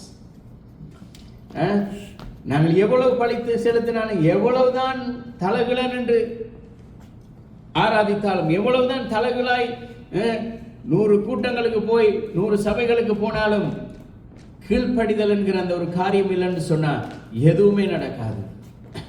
தேவனுக்கு கீழ்ப்படுகிறது இல்லை, தேவனுடைய ஊழியக்காரர்களுக்கு கீழ்ப்படுகிறது இல்லை, பெற்றோர்களுக்கு கீழ்ப்படுகிறது இல்லை, எதுக்குமே சட்ட திட்டங்கள் எதுக்குமே கீழ்ப்படுகிறது இல்லை. இன்றைக்கு மனுஷனுடைய வாழ்க்கையில் இந்த கீழ்ப்படிவர் என்கிற அந்த காரியமே இல்லாமல் போயிடுச்சு. அதான் இன்றைக்கு எல்லாவற்றுக்கும் காரணமாய் மாறிடுச்சு. இன்றைக்கு இந்த உலகத்துல இவ்வளவு பிரச்சனைக்கும் காரணம் வேற யாருமே இல்லை, தேவனுடைய பிள்ளைகள் தேவனுக்கு விரோதமாய் காரியங்களை செய்கிறபடினாலதான். இங்கதான் எழுப்புதல் உண்டாகிறது. மனம் திரும்ப வேண்டும். அதான் அப்போஸ்தலர் 3:10 சொல்றார், மனம் திரும்புகிற பொழுதுதான் எழுப்புதல் உண்டாகிறது. தேவனுடைய வார்த்தைக்கு பக்கமாய் திரும்புகிற பொழுதுதான் எழுப்புதல் உண்டாகிறது. பரிசுத்த ஆவியானவருக்கு எங்களை ஒப்புக் கொடுக்கிற பொழுதுதான் இந்த எழுப்புதல் உண்டாகிறது. தேவனுடைய சாயலாக நாங்கள் மாறி உருவெடுக்கும் பொழுதுதான், தேவனுடைய சித்தத்தின்படி செய்கிற பொழுதுதான் எழுப்புதல் உண்டாகிறது. ஆதியாகமம் 1வது அதிகாரத்திலே மனுஷன் தேவனுடைய சாயலாகவே தேவனுடைய ரூபத்தின்படியே உருவாக்கப்பட்டான். ஆனால் 3வது அதிகாரத்தில் அவன் அப்படியே விழுந்துட்டான். அவர் சொல்லி கொஞ்ச நேரத்தில் அப்படியே விழுந்துட்டான். ஆனால் கொல்கத்தா மலையிலே அவருடைய ரத்தம் அந்த வீழ்ச்சியை வெற்றியாய் மாற்றியது. எபேசியர் 5:27 சொல்லுகிறார், கலங்கமற்ற மகிமையான சபையாக நிறுத்தப்படுவோம் என்று சொல்லி. அதாவது எந்த ஒரு குறை குற்றங்கள் இல்லாதபடி களங்கம் இல்லாத ஒரு சபையாக நிறுத்தப்பட வேண்டும் என்கிறது தான் தேவனுடைய திட்டமாக இருக்கிறது. அதான் கர்த்தராகிய இயேசு கிறிஸ்து ஆதியில் அவர் எப்படி தம்முடைய சுயத்தின் ரூபத்தின்படியே மனுஷனை உருவாக்கினாரோ, அதே போல கல்வாரி சிலுவையிலே அவருடைய ஜீவனை கொடுத்தும் எங்களை அவர் உருவாக்கினது, எங்களை மீட்டுக் கொண்டது அவருக்கென்று ஒரு சந்ததியாய் நிற்கும்படியாக. அதைத்தான் தேவன் எதிர்பார்க்கிறார். எங்களிடத்துல ஒரு மகிமையுள்ள சபை, போன வாரத்தில் பார்த்த மகிமையுள்ள சபையை உருவாக்கும்படியாய் தேவன் எதிர்பார்க்கிறார். நாங்கள் மனுஷனை தேவன் இந்த பூமியில உருவாக்கினது ஒரு விபத்து அல்ல. It's not an accident. mankind is not an accident. அது தேவனுடைய நித்திய eternal counseling, eternal counsel, அவருடைய கவுன்சில்ல தீர்மானிக்கப்பட்ட காரியம். அதை ஆதாமில் இழந்தான். ஆதாம் அதை இழந்து போனான். ஆனால் கர்த்தராகிய இயேசு கிறிஸ்து அதை மறுபடியும் மீட்டுக் கொண்டார். மனுஷன் தேவனுடைய ஆலோசனைக்கு, தேவனுடைய திட்டங்களுக்கு திரும்புகிற பொழுது உண்மையான ஆவிக்குரிய ஒரு மறுமலர்ச்சி அவனுடைய வாழ்க்கையில உருவாகிறது. மனுஷன் தேவன் உருவாக்கப்பட்டதான அந்த திட்டத்துக்கு திரும்புகிற பொழுதுதான் உண்மையான ஒரு எழுப்புதல் உருவாகிறது. இந்த காலை நேரத்தில் எல்லாரும் எழுந்திருந்த கர்த்தருடைய சமூகத்தில் சொல்லும், கர்த்தாவே, நீர் உம்முடைய அனாதி தீர்மானத்திலே, திட்டத்திலே நீர் எதை உருவாக்கினீரோ, எதை நீர் தெரிந்து கொண்டீரோ, எந்த திட்டத்தை மனுஷனுக்குள் நீர் வைத்தீரோ, அந்த திட்டம் நிறைவேறுகிறதுக்கு மனுஷன் தன்னை ஒப்பு கொடுத்தவனாய், மனுஷன் தன்னை அர்ப்பணிக்கப்பட்டவனாய், மனுஷனிடத்திலே கர்த்தர் எதிர்பார்க்கிற காரியம் அவனுக்குள்ளே நிறைவேறும்படியாய் மனுஷன் தன்னை ஒப்பு கொடுக்கும்படியாக. கர்த்தாவே, உம்முடைய சமூகத்தில் வருகிறோம். நீர் நடத்துங்க, கிருபையா இருந்தல்லுங்கப்பா. கர்த்தாவே, உம்முடைய கரங்கள் ஒப்பு கொடுத்து செபிக்கிறோம். இயேசுவின் நாமத்தினால் உம்முடைய வல்லக்கரம் இந்த பூமியிலே நீர் எதை செய்ய திட்டமாயிருக்கிறீரோ அதை மாத்திரம் நீர் செய்கிறவராயிருக்கிறீர். உம்முடைய அனாதி திட்டத்துக்கு, தீர்மானத்துக்கு, உம்முடைய ஆலோசனைக்கு மாறாக இந்த பூமியில எதுவுமே நடக்க போறதில்லை. உம்முடைய சித்தம், உம்முடைய தீர்மானம், உம்முடைய அனாதி நோக்கம் எதுவோ அது மாத்திரமே நடக்க கிருபை செய்யுங்க. இயேசுவின் நாமத்தில் ஒப்பு கொடுத்து ஜெபிக்கிறோம் நல்ல பிதாவே, ஆமென். நான் சேர்ந்து சொல்லுவோம். என் ஆத்துமாவே கர்த்தரை ஸ்தோத்திரி, என் முழு உள்ளமையார் பரிசுத்த நாமத்தை ஸ்தோத்திரி. என் ஆத்துமாவே கர்த்தரை ஸ்தோத்திரி, அவர் செய்யும் சகல உபகாரங்களையும் மறவாதே. ஆமென். நம்முடைய கர்த்தராகிய இயேசு கிறிஸ்துவினுடைய கிருபையும் தேவனுடைய அன்பும் பரிசுத்த ஆவியானவருடைய அந்யோன்ய ஐக்கியமும் எங்கள் அனைவரோடும் கூட இருந்து நடத்துவதாக.